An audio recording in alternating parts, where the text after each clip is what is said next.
Looks like we're getting a few more.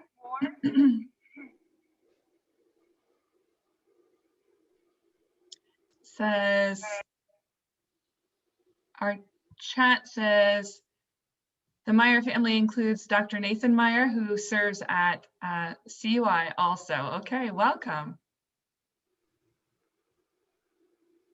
So is this Concordia University Irvine then? Okay. Yes. Wonderful. Our son Nathan is out there now.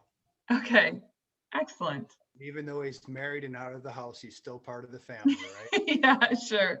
That's right.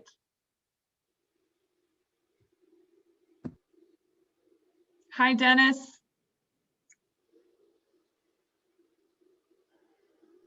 Hello. Were you the one that sent me the email about yeah. the march in Yeah. Indiana? Thank you. I haven't Yeah. had a chance to respond, but thanks for the information. Yeah, there was a discussion about marches yesterday. We had one in Fort Wayne for Northeast Indiana. And because of the restrictions, the big march in Fort Wayne was split up into a whole bunch of little marches throughout 4 counties, or I guess about 5 or 6 counties. Sure. That's a great way to handle it. So, welcome back, Daniel. Thank you. My wife should be joining me tonight too. We're looking forward Wonderful. to tonight's session. Good.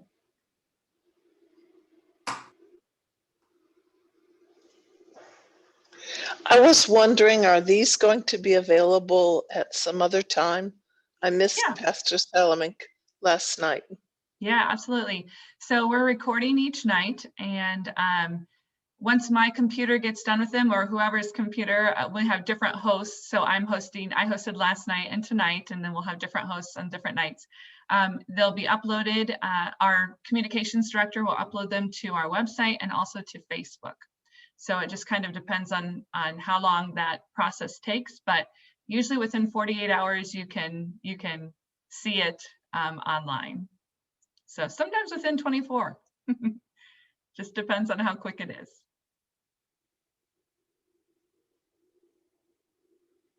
So we've had a few more people join us. Looks like Joyce has joined us, and Doug Bauman. Pastor Eschelbach, that's my husband. We had mentioned him earlier, so also a pastor. And then Paula Van, I'm not sure what her last name is, but Paula is here. So welcome, Paula. Hi, thank you. Paula Van Cheryl from South Dakota. All right, thanks for joining us. Well, I'm going to go ahead and begin because it is 8 o'clock. We'll probably have a few more people joining us, but let's go ahead and begin. And then as people come, we'll greet them. I'd like to introduce myself. I am Michelle Bauman. I am the director of Y for Life with Lutherans for Life. And I'm very, very happy that you are here tonight, joining us in on this call to learn more about marriage and family, and how marriage and family are indispensable, how God made them so. Tonight, we have a guest speaker. If you joined us last night, I mentioned that we would have another Michael on tonight. And so we would like to welcome tonight's presenter, which is Reverend Dr. Michael Eschelbach. And I'll give you a quick bio so that you might have some background knowledge, and then maybe you can share with him some questions later. So our guest speaker was born in Ann Arbor, Michigan, and graduated from Eastern Michigan University in 1979 with a Bachelor of Science degree. In 1985, Dr. Eschelbach graduated again, this time from Concordia Theological Seminary in Fort Wayne, Indiana, with a Master of Divinity degree in August of 1998. In August of 1998, he then also earned the Doctorate of Philosophy from Westminster Theological Seminary in Philadelphia, Pennsylvania. So 3 times, congratulations, that's impressive. Dr. Eschelbach also served parishes in Billings, Montana, and Sandusky, Michigan from 1985 until 2000. He was a professor of theology at Concordia University Chicago for 14 years before going to Concordia University Irvine in 2014. He currently teaches a wide range of classes, including Hebrew and Old Testament studies, Greek and New Testament studies, hermeneutics, world religions, systematic theology, and the philosophy of religion. He is the author of 5 books, has contributed to many books, and published several other articles. Dr. Eschelbach has 4 children and 1 granddaughter, I think with another grandchild on the way, and he lives in Irvine with his wife, Emily. So another one on the way, is that correct? Another one on the way, and 2 other grandchildren from another daughter. So 4 Okay. grandchildren right Wonderful. now. It is Wonderful. Mhm. Well, we are certainly excited to hear his presentation this evening, but before we do so, I'd ask you or remind you, please, to mute your microphone at this time. You are certainly welcome to unmute when it's time for questions. You are also welcome, if you'd like to, as questions arise, to go ahead and place them in the chat box down below. You'll notice that the chat already has a couple of things in it. The very first thing that should be in your chat is a link to the sheets that might be handy to follow along with, or to have as a resource later that matches up with Dr. Eschelbach's presentation. In addition to that, though, we do have it already posted on our website. So if you say, okay, I grabbed that and then I can't find the link, or I didn't have time to download it, no problem. If you go to Lutherans for Life and you click the resources tab, you will see a tab that says Life Week 2021. And as you scroll down, day 2, you will find that resource there. So you can pick it up in either place. Any questions before we begin? Again, welcome to our second presentation. Let's go ahead and begin with prayer, and then I will hand over the mic to Dr. Eschelbach himself. Please pray with me. Dear Father in heaven, you established family at the very beginning. You formed and blessed the union between man and woman, gifting them not only each other, but also giving them the ability to participate in creation themselves. An institution even before the fall, marriage and family are meant to be good. Good for man and woman, and good for the children who are born of their love. Sadly, we have corrupted this gift. So many times we have broken it. But you, God, are able to heal and renew. May tonight's presentation equip us to be your gospel-motivated voices for marriage, for family, and for life. In Jesus' name we pray. Amen. Thank you, Michelle. I'm on, right? You're on, yes. Okay. All right. Welcome, everyone. And it's good to see those of you that I can, and to those I can't, it's still good to be here with you, pursuing such an important subject. So I have a sequence of slides to share with you. Not a lot of slides, but sort of pictographs. And if you remember that saying, a picture's worth 1,000 words, then a lot of content packed into the slides, but I'm trying to use them as a platform for understanding and for a conversation, to make the most of the time that we do have together. In the handouts, you'll find a page of written resources. That's the last page, but on the second page, there's reference to my website and also to podcasts that I've made. And I was just looking through. So the first 17 podcasts are devoted to the models that I'm going to share with you tonight. Just to mention, so I do introduce these models in about 45 minutes to my students in classes here, but then we get the whole rest of the semester. So another 40 hours or so to keep referencing them as we work through New Testament, Old Testament, systematic theology or whatever. But tonight we're orienting, our thinking is particularly about a marriage and family. And so I'm ready for the next slide, Michelle. So this is just sort of a snapshot of history, really, from the beginning. So, of course, the question on the table is, what happened to the value of life and family and God? So the first step, of course, from Genesis 2 to Genesis 3, it didn't take long at all, and we don't actually know how long. But Adam was the first to replace, back up one, Michelle. Sorry about that. And I just need to get my screen in order here. Yeah, Adam was the first to replace God's image and design by turning everything upside down and backwards. Now, that's something I'm about 4 hours into explaining to a graduate class in the book of Genesis, but I'll show you that in the models, what that looks like and kind of the essence of it. But then moving forward in time, the corruption of Adam has made all human nature determined to take life from others rather than to give it. Of course, with notable exceptions throughout all of history, you still see the image of God and the imprint of his character in human beings that he inspires to love and to give their lives for others. But generally speaking, and when I ask my students kind of what the basic content of human history is, it's a history of warfare. So if we are opposed to God, what other source of life is there except to take the lives or life from the lives of the people around us?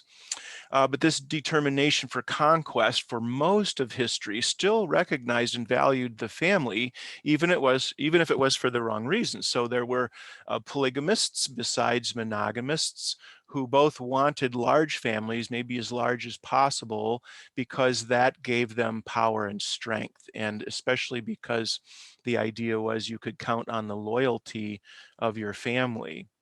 Didn't always work out that way, but it was a reasonable way forward. And especially historically, in the case of women, you know that saying, the hand that rocks the cradle rules the nation. But historically speaking, childbearing was kind of the bright spot in women's lives, because not only did it give significance to their experience with a man or men, something fantastic and eternal came from that, but it also gave them an opportunity in the raising of children to have something to contribute to the future, and hopefully maybe to raise children that would be devoted to making the future a better world. Something actually tremendous, I think in a bad way, but still tremendous, began happening about 300 years ago.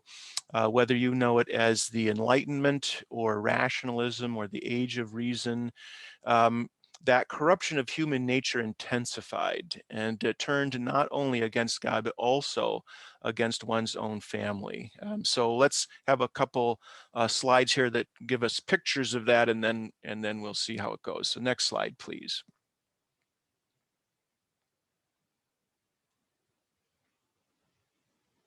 Thank you. One thing I learned, Michelle, from doing Zoom is that if you touch anything in any other part of Zoom, your advanced thing won't work. You have to go back and touch the slide, and then you can advance it. So two main models that we're looking at here. In the upper right-hand corner, you see a model that's intensely simple, but I think that works for us. And that is that human history is all about trying to be king of the mountain, trying to get ahead, trying to get to the top. And in many ways, because of this corruption of the idea of what the image of God means, as in, and I do this with my students, point to God. People always point up, and they almost never think of or reference pointing to the sun. But the assumption is that God is out there in outer space somewhere beyond Pluto in the darkness. But that also brings with it the idea that what makes God God is that he gets to do whatever he wants. He's untouchable, so to speak, that he is insulated and has insulated himself, and so distant and remote from the peril of people who aren't very good at competing for life at the top. And so kind of the basics of this corrupted image of God is that image is conquest. So to be like God is to prevail over other people, and that's evident in the history of imperialism, but it's as evident as the bully on the playground. Or the dynamics within a family between husband, wife, children, between siblings, and so forth. And so the conquest, of course, necessarily means the bearing down on other people around you. And so if you could put a foot at the bottom of each of those red lines, that would even be a little more illustrative, that it's a history of human beings climbing over each other to try and have the experience of being more powerful or being more likely to be happier more of the time. One of the images inside this one that I use with students is a drowning person. So drowning person is frantic and ferocious, can't listen, won't listen, can't be reasoned with, just absolutely terrified and yet violent in his attempt to get up or stay up out of the water. And so that looks a lot like human history. Going in the other direction, so that's red pyramid world, if you will. The other direction, green V world, as I tell it, describe it to students, is very different, like it's reversed and the other side down. So God isn't high or aloof, but God is the creator of all things, the sustainer of all things. You know, you could hardly open a Bible to a page and not find some reference to God as bearing all of his creation and the redemption of that creation and the ultimate redemption of it on the last day and the resurrection and the recreation of the heavens and the earth. So the image of God then begins with care. The image, the essence of God's nature is love, which is expressed in care, which begins with creating of human beings and then the care for them. Maturity then in this model, so really growing into the fullness of what it means to be human, is to actually move downward beneath other people who find you reliable, who find that their lives depend on you, and you find your ability to provide that care for other people. You may also notice that there's a big God in the background of this model, that God is everywhere and God is with everyone, but then more particularly, God's nature is experienced in these relationships. So the F above God is for God the Father.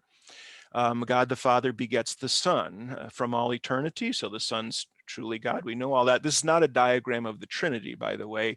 It's a diagram of the image of God that's revealed in humanity. So the Father begets the Son, and the Son then becomes the agent of God's creative work and climaxes that work with the creation of a man. This is a good moment to stop, and I do with my students, because I need to tease out what's with the male pronouns, father, son, man. And here it's important to remind students that the image of God doesn't begin with human physiology, male or female, and especially not with reproductive organs, but the image of God begins with a relationship of one that's bearing responsibility for the one that is dependent on that responsibility. So you'll hear the Son of God say all sorts of things in the Gospels about how he's free to love us and give his life for us, because his life is safe with and provided for God the Father. Philippians 2 is another great example of that relationship between the Son and the Father. So the Son creates man, Adam, the first man, and by means of Adam would continue to provide for and care for the rest of humanity. So not accidentally, of course, God takes a rib from the man and creates the woman. So male to female to woman, and then the two of them together create children. So God's determination from the very beginning to create all of humanity from one. And this is quite a fantastic thing to dwell on in a time when there's so much tension between people over so many kinds of issues, whether it's nationality or ethnicity or what people claim is race, or whether it's gender or whether it's age. But in the very place that most culture today has rejected the Bible is the solution to these tensions, and that is that there's no question about the equality of human beings in the biblical model and in creation, because it's impossible. We all generated from a single person, Adam, and Paul references that on Mars Hill in Acts 17. And then, of course, the woman from the man. So just as the Son can't be less of God, because he is begotten of the Father, neither could woman be less than man because she is taken from the man, nor could children be less human than their parents, nor the whole human population. So one big human family generated by God and redeemed by Christ, and the object of God's love and promises. So in that kind of a snapshot, what does that do to our vision, our sense of value and viability? So vision, perspective. Okay, and one of the things that I know the Right to Life endeavor has been growing in its ability to do is reach the gap to people who are guilt-ridden or frantic or terrified or even ferocious in their disposition about abortion rights, because they think that we're opposed to them, we're against them. No, we can be sympathetic with you by way of the model of the world that you're assuming to be the case. Value, and I like to talk about value rather than rights. So right to life certainly is a path to take, but also the value of life, and I'll get to that in a number of ways. And then viability. So you may notice or be aware that from both directions in the red pyramid world, the idea of the viability of a human being is collapsing. So not only does the red pyramid world assume that unborn children are not viable, but even young children are not viable, and certainly any human being that's comes with certain disabilities, the question of viability is immediately on the plate. And then from the other direction, like elderly people, not viable. And so it kind of all comes together with, if you're not between 25 and 40, let's say, or 35, with a powerful income, intellect, and will, you're really kind of not in the game here, so to speak. And so why should we protect your life or your existence? In the green V world, notice that viability is a function of your origins, which is God. And so because life is experienced fully in loving others, and you need others to practice that, to see what that looks like, what that feels like, to experience it, then children, especially infants, especially unborn infants. In other words, the more a person can't take care of themselves or look after themselves, the more viable they are, because that's where we get to really discover who we are and what's possible for us. I think as a particular example, over time, how old an unborn child has to be before it can live outside the womb, that week has been moving back. So younger and younger unborn children are able to be sustained outside the womb if their situation necessitates that. What a wonderful motivation medicine must have had in these physicians and researchers who said, well, let's see if we can do this. Let's not give up, because there's value in that life. Okay, next slide, Michelle. Okay, so I kind of already referenced that. So it's an intensely selfishly oriented vision. Okay, and I just, to make sense of number 3 for you, from parents to pets, and I just saw it again today. Have you noticed fewer and fewer people having children, while it looks to me like more and more people are having pets and more pets? Because it's easier to get what you want from a pet on your terms than from children. So you kind of get that feel. There's this imprint from your creator that you're supposed to be responsible for the lives of others. But other human beings, that's asking too much, and it gets in the way too much of what I want to do. So let's go with a dog or a cat. And so now I see them in strollers, dogs and cats in strollers instead of infant human beings. But these people are taking that very seriously. On the green side of the equation, then, of course, God gifts me, right? That's the whole point. That's this kind of flow through of this green V model, is that everything's flowing from God to us all the time. Think about Jesus and the woman at the well, or the bread of life discourse and so forth. So others are my opportunity to live in a substantive sense of the word. And so again, to just compare these models for a moment, it's not surprising that a culture, the red pyramid world, a culture that is not interested in regenerating or doesn't see its significance in raising children, not only in time, but children with eternal souls, that anything else that they're going to try and spend their time doing is going to lack that kind of substantiveness. And so people, especially young people I meet, have a great sense of purposelessness. And so they struggle with depression and other emotional difficulties. And then, of course, this is the fantastic economy of God, that the more you give, the more you have. Love, of course, is the one thing that the more you give it away, the more there is of it. Okay, and next slide, please. Okay, so I have an expanded view of each of the models, the red pyramid world and the green V world. But before I just kind of look over those quickly, again, I want to save time for lots of questions. But anybody have any questions at this point?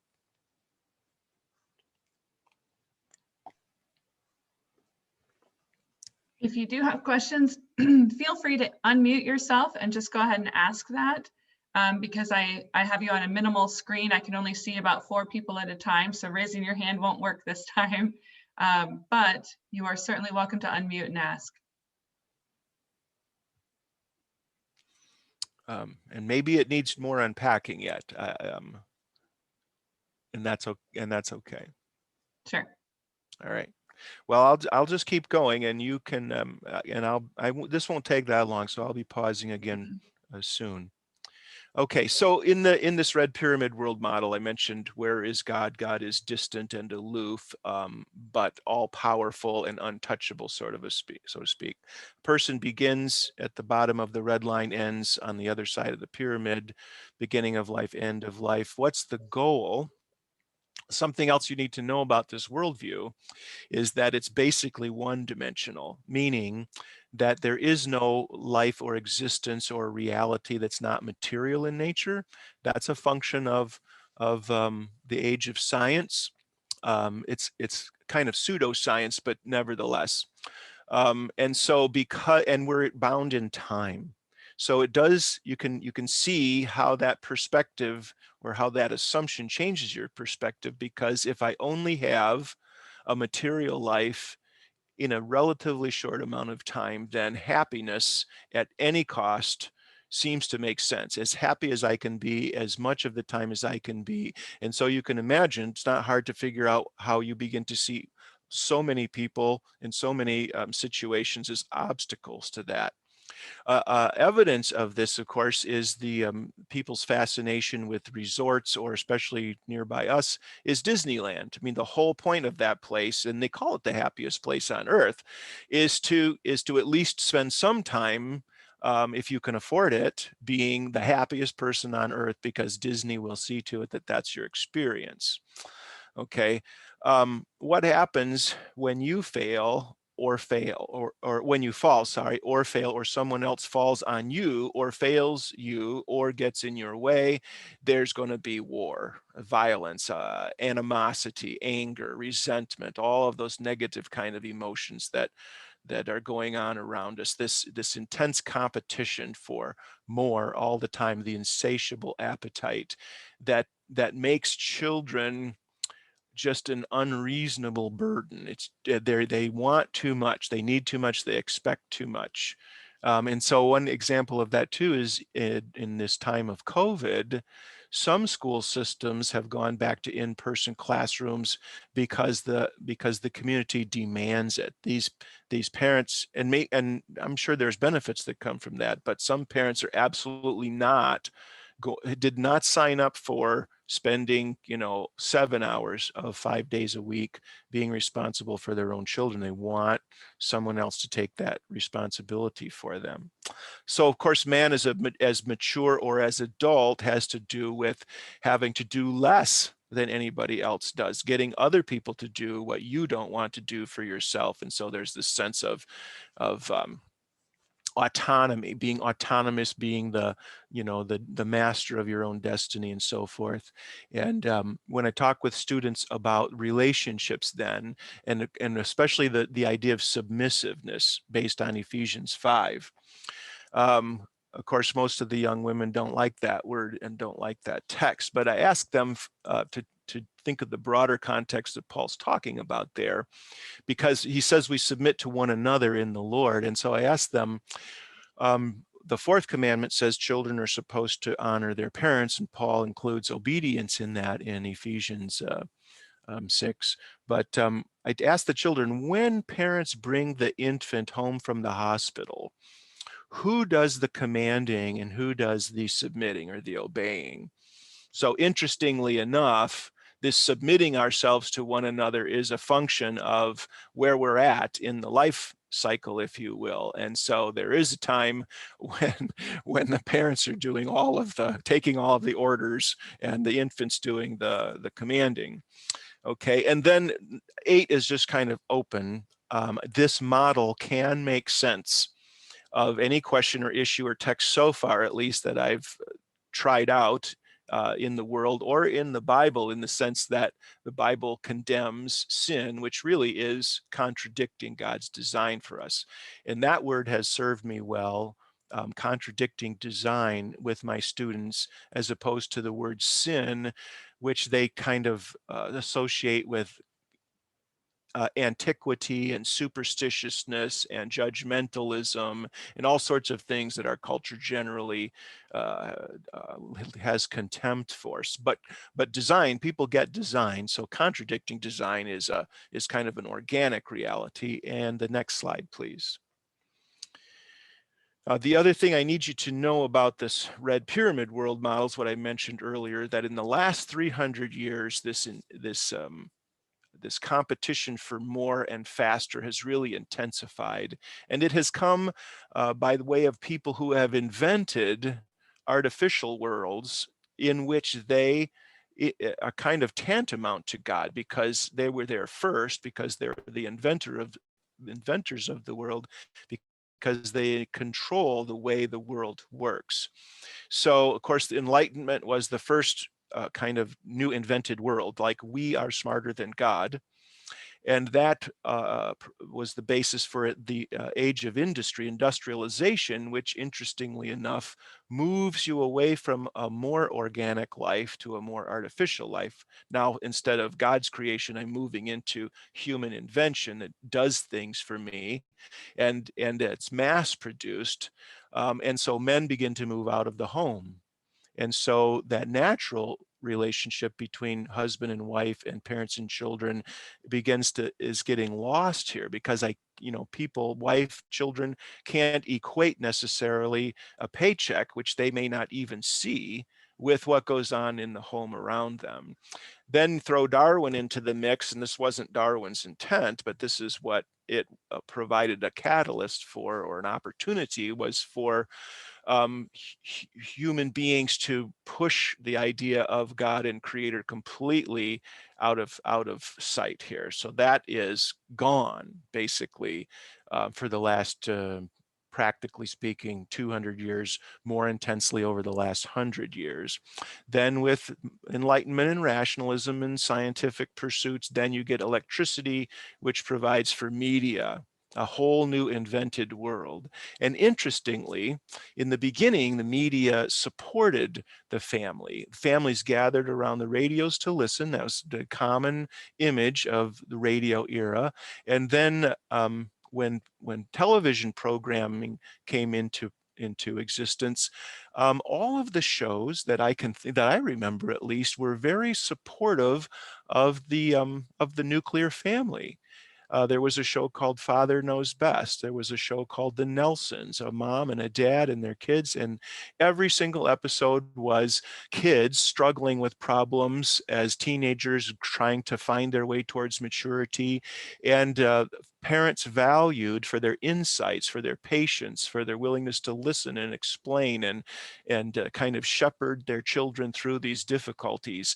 Contrast that now, right, with any show you can, just almost any show you can name. But I think of that 70s show, and I only watched it long enough to notice how badly portrayed the parents were, and what kind of contempt the children had for them, and how they spoke to them and treated them and so forth. So just quickly to move up then, also that world's not real, right? So the images that people see in the media aren't organic images, they're artificial images, and they're putting before the population a life that's ungettable for most of us. And yet people like the drowning person are desperate to get some of that life, or as much of that life as they can. And of course, the power of that media is to manipulate people's thinking, which has been generally devoted to the right to abort, you have the right to dismiss or to get rid of anyone and anything in your life that is undermining your sense of what will make you happy, as an inalienable, as a constitutional, as even as so far as a moral right. But remember, that's a function of a one-dimensional worldview, that a human being really is just a mass of cells, and it isn't any more significant than it can make itself significant in this pursuit of happiness in the world. So one of the things I mentioned to my students during the semester at some point is regarding the abortion question, is if the media just for one evening, just once in one evening, showed the viewing population what actually happens in an abortion, it would stop. It would absolutely stop, except for the most sinister and horrific of people in the world. The vast population would never do that, because you just can't watch that and think that that is a good idea. And so the media will not let that happen. And so happily too, we've made progress in, rather than showing that image, showing a much more blessed and powerful image, which is the unborn child through wonders of photography and what's that called, ultrasound and so forth. That's quite fantastic. So let's go to the good news, the green slide. And happily, God loves us in spite of ourselves, and has redeemed us body and soul, and works in time to reach people and to recover give them back their senses and their identity and so forth. So it's already mentioned in introducing this slide, God, of course, is at the bottom, not at the top. God's not aloof, but he is with us. God is not insulated from our experiences, but he not only feels everyone's experiences all the time, but I think senses them more profoundly, because he's God, and so he senses everything more profoundly than we do. Interestingly, here the goal in this model is when you're created by God as a child, the goal is to grow into parenthood. And notice the hood, the sense of responsibility. So if you're born a woman, if you're born a man, at the same time that you're growing in your awareness of the significance of your relationship to God and dependence on God, you're also growing up and into and noticing the significance of mom and dad as God's agents, as his means of grace, so to speak, on God's behalf, through whom you came to be, and now through whom your life is supported. And then you're watching and following and practicing that model, and so maturity is growing into the inspiration, the willingness, the ability to now function as an adult in God's creation, which means I'm going to willing to bear responsibility for someone else. And so the man, the husband and father, supporting the life of a woman in such a way that she is free to make her life available as a means of God's creative activity in bearing children. And of course, husband and wife supported directly by Christ in his word and his promises, but physiologically too. When God blessed Adam and Eve and said, "Be fruitful and multiply," that set the reproductive processes in motion. And that is a gift of God too. So man is three-dimensional. We're essentially a soul that's wrapped in a body through which we can experience what life is all about, what it means to be made in the image of God, and what the consequences are of reversing that model. And so this model too can make sense of texts or questions or issues in this world. And so far it's working very well with the students. So one last thing to say before I open it back up to questions is how these models came about. And what I noticed about 3 years ago in a class, an honors Old Testament class with 10 women in it, was how angry they were, especially about Old Testament texts and history. And what I realized about 3 weeks into the class was that they were living in and had assumed a red pyramid world model. And so they couldn't make sense of biblical revelation or creation or the image of God or nature, any of those sorts of things. And what really bothered them was that the God of the Bible did not seem interested in or willing to help them in their red pyramid world. So that's the disillusionment or disappointment of modern day religious people in a red pyramid world is, and this explains why so many people are abandoning religion in general, but Christianity in particular, because from their perspective, it doesn't work unless you follow Joel Osteen or some other, prosperity gospel people. God just won't help you be as happy as you can be all of the time on your terms, because that from God's perspective is fruitless. It's actually counterproductive. You're losing your life as you're devoted to spending it on yourself instead of others. So when we got the models up on the blackboard, then the whole conversation and perspective and mood in the classroom changed to one of anger and resentment to one of inquiry and discovery. So the next slide, please.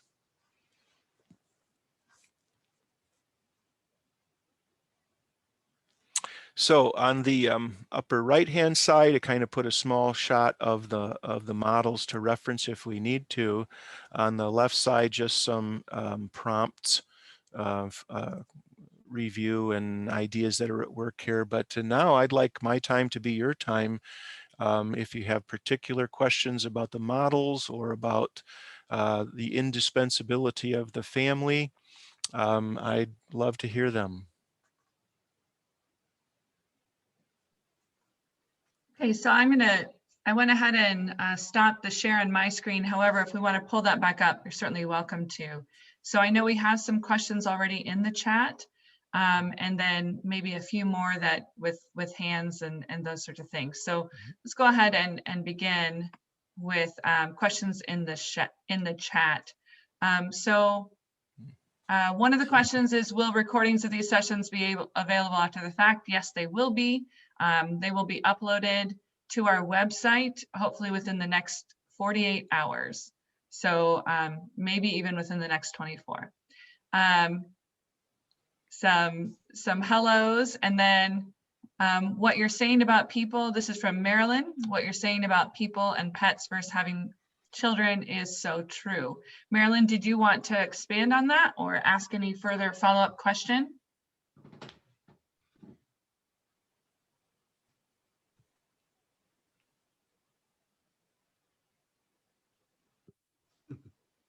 Okay, doesn't look like it. All right, so Abigail mentioned that maybe you, Pastor, you only mentioned 2 of the 3 dimensions of green versus red or the green V people. Yeah. So let Yeah. you. Right. Thank you. So the Abigail Lorenzen is the third of my four children. And carrying the fourth of four grandchildren right now, and a stellar student at Concordia Chicago. In fact, I think, if I remember right, she took every class she could with me, which is, she's the only one of my children that did that. But a great theologian in her own right. Yeah, so the three-dimensional, thank you, Abs, in the green V world. So a soul is the essence of who we are, a body as extension of that, not indispensable, as a natural and organic extension of who we are. We know that from the incarnation of Christ, that he keeps his body, that he gave us a body because he wanted us to have a body. The third dimension of that would then be the spirit. And so the Bible in various ways talks about our soul, or talks about us as being a place where spirits dwell. And Matthew 12, for example, in exorcism, when a spirit's cast out of a person, a demon, he travels through waterless places, and finding no rest, goes back to the person, and finding it empty, swept, and put in order, gets 7 demons and brings them back, and the last state is worse than the first. And of course, we know from the creation account that Adam wasn't actually a living being until God breathed into his nostrils the breath of life. And if you're not familiar with Hebrew, Greek, the word in Hebrew, ruach, it means spirit, breath, or wind. It means all three. And you can see the relationship between those, why they're similar. Also then in the New Testament, pneuma, spirit, breath, or wind. So God designed us to be inhabited by, and then I think a good word is animated, not in the sense of cartoons, but in the sense of the moving force. And so one of the ways they help students understand God's redemptive work is Jesus' conversation with Nicodemus, but the words used elsewhere, that God's redeeming work includes regenerating our soul in the image of Christ. So you get a new heart, you get the mind of Christ, you get you begin to care about the things that Christ cares about. And that's an orientation. It's a genetic orientation, even though it's in the world of the soul and not of the body. It's still a genetic imprint from God. So there's the imprint and the DNA, if you will, and then the Holy Spirit, through the Word and sacraments, inhabits this soul, and you have a marriage here, a harmony between the inspiration that comes from the Spirit of God and the orientation. In a culture that's just in love with this word orientation, we can actually use it more significantly, and that is, what direction or what model is your soul oriented by? Yeah, so body, soul, spirit. Thank you, Abby. I can do the next one. Yeah, Okay. postmodernism is ending. Yeah, actually, and postmodernism had to end because humanity didn't know what else to do, and postmodernism is nowhere to live. It's intensely pessimistic and depressed, and we don't want to live with that. And I've watched that even in movies. If some of you have watched the Matrix series, of course, the first one was the best, but what I noticed and wasn't surprised by was at the end of the third of the 3 movies, the movie actually had us back at kind of modernism again. Like, well, things didn't work out that great with modern thinking and invention and atomic bombs and nuclear warfare and all that, but we don't know what else to do, so we're back. We still think we can improve on this, and we'll fix everything, so to speak. Yeah, the 666, that's not accidental. I think this is a whole nother class or subject on apocalypse or the end times and that sort of a thing. But there's something climactic about a human being holding in their hand a device that makes them think that they are omniscient, omnipotent, and omnipresent, right? And it's almost inseparable for them. I watch growing numbers of students being handicapped because one hand's always busy holding the phone. but omniscient in the sense of these young people really do think they know everything because they follow Instagram or they follow Twitter or Facebook, or they just know absolutely all the time what's going on everywhere. Even though when you ask them more practical questions of history or geography or language, they don't have an answer for you. Omnipotent because they have purchasing power and they use it a lot. And I'm omniscient, I know everything, omnipotent, I have purchasing power. Omnipresent, yeah, because I can put images of myself out there on the web and the whole world sees me. That's kind of tied with the omniscience thing. I don't know how we're going to come back from that. It's an addiction. It's an addiction of the kind of intensity that I don't know if you'll ever get the population to come back from. And so if you're interested, there's a documentary on Netflix about this. It's called The Social Dilemma. And it's kind of a documentary production on the basis of a book written by Jaron Lanier called 10 Reasons for Deleting Your Social Media Accounts Right Now. And I offer that as a suggestion for my students to read a book. They all have to read a book, and lots of them choose it. What's interesting is even though the students know that this Jaron Lanier, he was a Silicon Valley engineer, that he has proven to them in 10 different ways how their addictions to social media is ruining their life, and how the engineers of social media are actually manipulating their lives, manipulating their choices and their behavior, their thinking, their worldview. Even in spite of all of that, absolutely demonstrated, and it's demonstrated again in the documentary.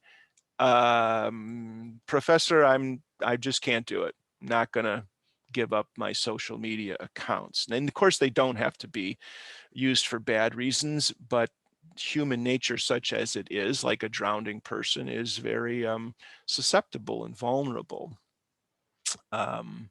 Yeah. So creating our own world and discounting God's design. Yeah, if that was helpful. Let's see. Oh yeah. Yeah. Oh, second documentary. So just a moment of background here. What I've noticed also in the last, so I've been teaching 21 years. In the last 3 years, especially I've realized that I can't just start talking to students about our subject matter because their worldview can't handle it and their vocabulary doesn't match. So for example, I give them a list of 14 important terms that we use to define. And then after they've done that, I compare those with definitions of those terms in a green V world, and they're vastly different and in such important ways. But what I have to do now, I spend the first 2 weeks of a 14-week semester dealing with foundational issues of understanding so that we can actually have a conversation together. And it has tremendous results. Jaded, negative, antagonistic students with chips on their shoulders have changed their disposition, at least for my class, because of this foundational work that we do. So I have them watch the Lee Strobel movie, The Case for Christ, and then I take them through my background and how you know that the Bible is reliable, among other things, but reliable. Then I have them watch Is Genesis History? That's a documentary made by Del Tackett, full of scientists who are accredited academically, credentialed experts in their fields, paleontology, geology, hydrology, so forth, and takes you through and explains how the Genesis account of the origins of the world and the world as we see it now, Genesis 6 and the flood, is the best explanation, like infinitely superior to the explanations offered by evolutionary theorists. And then the third documentary have them watch is, it's actually on YouTube. Stephen Goldman is a MD, then when it became more of a philosopher, it's called something like, has to do with knowledge, like science, what scientists know and how they know it. But if you put in Stephen Goldman, usually pops up this lecture that he did at Lehigh University. But what he explains to the students so powerfully is that what presented itself as scientific claims for the past 300 years are not scientific at all. And so he's a very powerful force then to draw back the students to think more carefully about what they accept as factual versus theoretical. And then it kind of levels the playing field. And then we move forward again, kind of step by step through history and through biblical revelation and other ways of knowing things.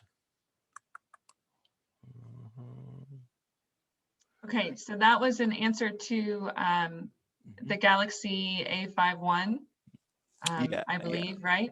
Yes. And then I don't know what 666 yeah, I'm not shallow sure. means. Meyer family 666 shallow. Do you want to expand on that, or? Yes, you were talking about the technology being similar to the mark of the beast, actually, and that's in comparison to classic understandings of what is significant and important. Gotcha. That's what you were saying is what you were doing the first 2 weeks, comparing the students' popular understanding of terms to what really their deeper classical meanings are, what the history of the language is. Yes, thank you. Yeah, the veterinarian. And that's the problem with actually Martin Chemnitz, who is the second Martin in the Reformation. He just mentioned once that nothing, when you're public speaking or writing, nothing can be said so clearly as to not be misunderstood. And it is always a risk when you're dealing with models and making generalizations to not nuance them enough. Of course, the animal kingdom is God's creation. And of course, God had human beings in mind when he created. And in fact, actually, I'm glad you put that post in the chat box, because when we get to the word dominion in Genesis 1, actually Genesis 1, male and female have dominion over the earth. It's almost palpable. You can feel a shudder go through the room when they hear that word dominion, as in dominant, as in dominate, in all sorts of unhappy ways and terrible ways. So I give them a different model to work with. So I ask them if the zoologist who is in charge of the zoo, okay, does he have dominion over the animals? Well, yes, of course he does. That's the point. That's the job, dominion of the zoo. Okay, now, does that mean that he's free to treat those animals any way he wants, or is he responsible for the care and well-being of those animals? And there's, sorry for the phrase, but there's hell to pay with the board of directors or the general public if the director of a zoo or the zookeeper is abusing those animals in that setting. So, of course, the animal kingdom is an extension of our responsibility and care for God's creation, just like gardening is, right? Botany also, the whole of the universe is our responsibility as caretakers. I'm just zeroing in on a very determined, and I'm sympathetic with it, but a very determined shift in some people, in some of the population, away from children and towards pets instead. And when I have models, fetal models, that I bring to the classroom, and it's noticeable, remarkable. And for some students, they don't want to touch them. They're just really uncomfortable seeing them, and they absolutely don't want to hold one. There has to be something significant about that. Maybe there's simple explanations in some cases, but yeah. Yeah, what scientists know, yes, and how they know it. Thank you. That's the that's the YouTube. Yeah, so in the chat, if you haven't seen it yet, the YouTube reference, the title is there in case you want to write it down. Mm-hmm. All right, any other questions that you have? Anything that you want clarified or observations you have?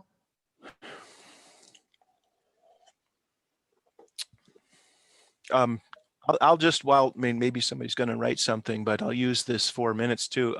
Something that happened last semester, I think, is important for our cause.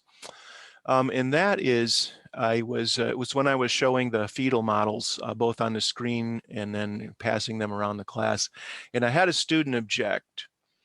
She said, there may be people in this class who have had abortions or know people who have had abortions, and you showing images of these unborn children is going to really do a lot of psychological damage to them, and I don't think it's right to do.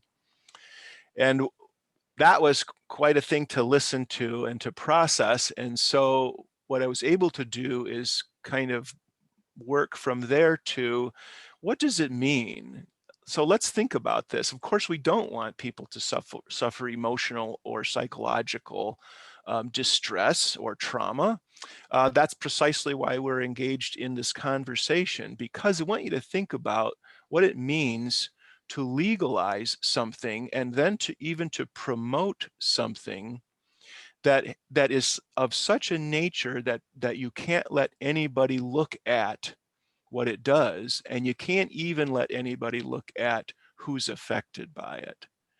And think that that student actually, I think, gave a powerful thing to say about this subject matter, that the value of life, related to the right to life, but the value of human life, and that it's there in every human's conscience.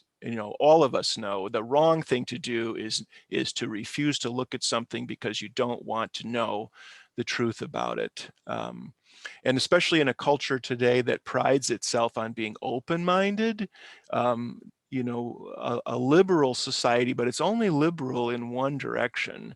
And so I think it's important for us to listen to what people are saying and then find the opportunity in it to open a path of conversation or to raise ideas.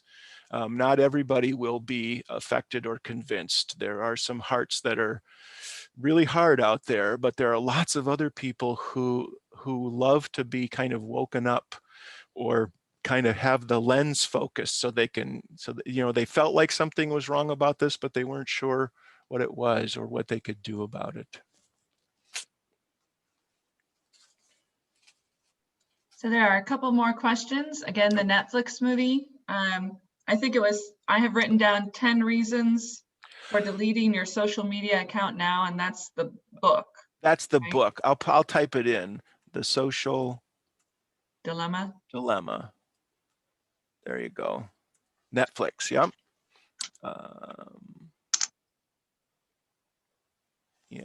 Yeah, right. Okay. Well, if no one else has another question, I have one more for you, if that's okay. Sure. And that is, as we talk about marriage and family being indispensable, and clearly the world does not agree that it is moving away from that belief. As Christians, what can we do to continue to share that message, or to perhaps help change that perspective? Mm-hmm. Yeah, that's a great question. Of course, prayer is good, and then a life in the Word that informs our prayers and motivates those, but also, kind of energizes that mind of Christ that's in us. And in my experience, it's kind of a each one reach one sort of a thing, or we make progress, one family at a time or one person at a time. To ask good questions.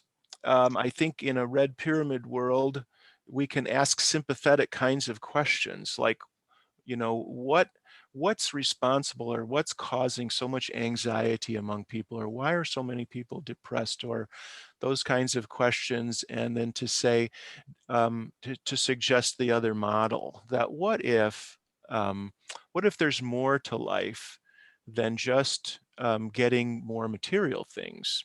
And you can talk about simple examples of that. And sometimes I give the students choices. If you could have a day alone in a store with a credit card, or you could have a day with a person in your life that loves you, a grandparent sometimes, a cousin, your mom or dad, or your little brother, or whatever, which would you choose and why would you choose it? I think sometimes about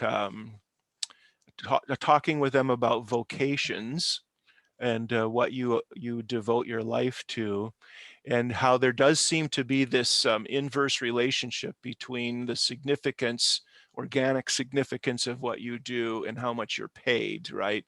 So movie stars and professional athletes and CEOs of big industries, of course, on the top of the list, and then moms, dads, elementary school teachers, pastors, but even physicians on a scale, and so why do people pursue work that makes them fall behind in such a competitive world? Well, because the invaluable nature of your life being bound up or invested in not just another human being who will live beyond you, but a human being who's eternal in nature. That's really a fantastic, so you can kind of, in your conversations with people, model what we're talking about. I mean, I know that it's been important for Abby to have children with her, to have Ruth with her, and now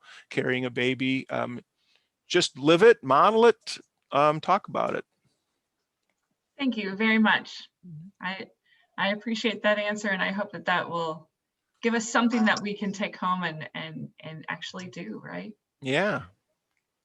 All right, well, we asked you to be here for an hour with us, and we have gone 3 minutes over. So sorry we have held you over, but thank you so much for all the questions that you have provided, that you have asked. And certainly, I'm sure that Dr. Eschelbach would be willing to answer any questions that you have.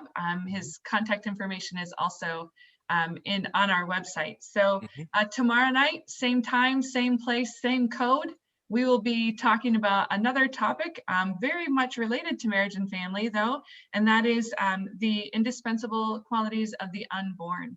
Our guest speaker will be Erin Maggard, and again, she and her husband are on tonight, so we look forward to hearing from her tomorrow evening at 8 Eastern, 7 Central. Thank you very much for joining us.